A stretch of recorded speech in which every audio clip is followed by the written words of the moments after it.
आने वाली किरण को हम क्या कहते हैं, यहाँ पर ये जो ए दिखा रखा है इसको हम कहते हैं प्रिज्म कोण। Welcome back to the another lecture. आज के इस नए लेक्चर में आप सभी का स्वागत है। आज हम इस लेक्चर में देखने वाले हैं प्रिज्म के बारे में, और इससे लास्ट लेक्चर में हम पढ़ के आए थे आंखों के दोष के बारे में, यानी आई डिफेक्ट्स। कौन कौन से? निकट दृष्टि दोष, दूर दृष्टि दोष और जरा दृष्टि दोष। ठीक है, और उसके निवारण के लिए हम कौन से लेंस यूज करते हैं, इस चीज को भी हमने देखा था। फिर आज हम देखने वाले हैं भाई प्रिज्म के बारे में। क्या होता है प्रिज्म? जो आपको ये एक त्रिकोण आकृति यहाँ पर ये दिखाई दे रही है, इसी को हम कहते हैं प्रिज्म। ठीक है, अब इसका काम क्या होता है, ठीक है, ये क्या चीज है, इसके बारे में हम बात करते हैं। देखो भाई, सबसे पहली बात, प्रिज्म होता क्या है? प्रिज्म होता है भाई ऐसा कोई पारदर्शी माध्यम, ठीक है, ऐसा कोई पारदर्शी माध्यम जो दो ओर से समतल पृष्ठों से, ठीक है, समतल अपवर्तक पृष्ठों से घिरा हुआ हो, उसको हम क्या कहते हैं? प्रिज्म कहते हैं।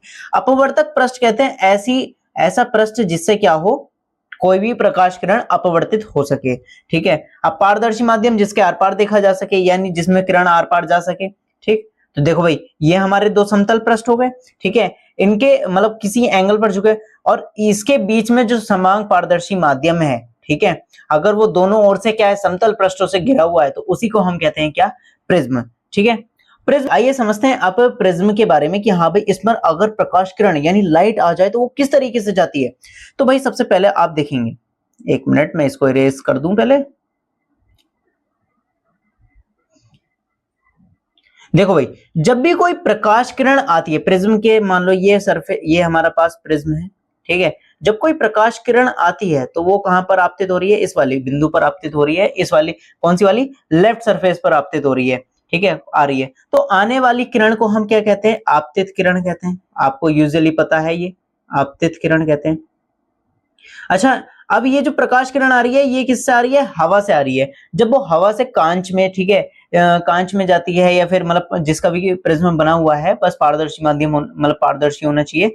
तो बात क्या है, तो जब वो क्या है, एक तरह से विरल माध्यम से सघन माध्यम में जा रही है, तो विरल माध्यम से जब भी कोई प्रकाश किरण सघन माध्यम में जाती है, तो वो क्या हो जाती है? अभिलंब से, अभिलंब के पास आ जाती है, अभिलंब के की ओर झुक जाती है। ठीक है, अब बात क्या है, आई आपको पता है, आई क्या है? आपतन कोण। ठीक है, आई क्या है? आपतन कोण। एक मिनट, ये लिखने की जरूरत नहीं है, नीचे लिखा हुआ है। ठीक है, इसको इरेज कर देते हैं।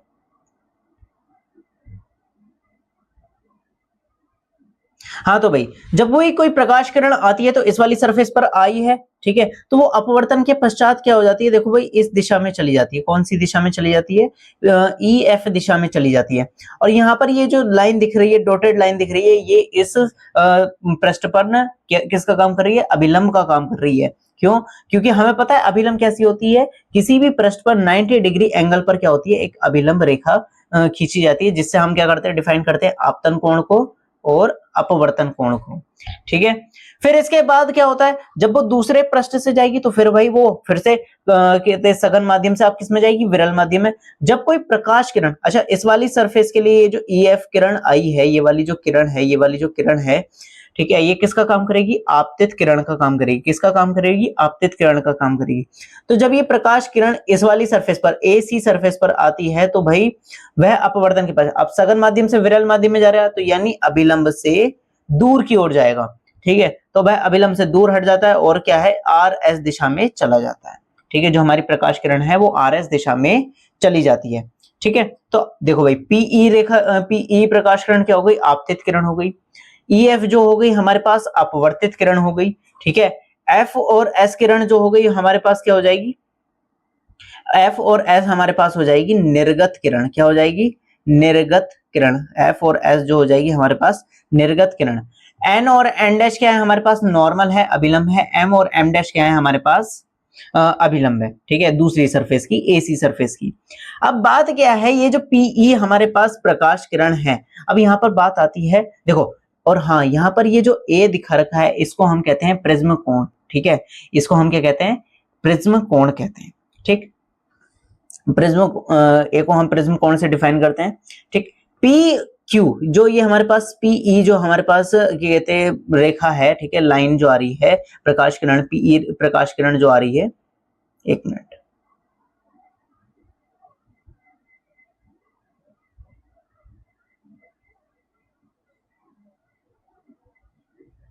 हाँ तो भाई ये जो पीई प्रकाश किरण आ रही है इसको आगे बढ़ाने पर, ठीक है, इसको आगे बढ़ाने पर, और ये जो एफ और एस प्रकाश किरण गई है इसको पीछे हटाने पर, ये जी बिंदु पर एक दूसरे को क्रॉस कर रहे हैं।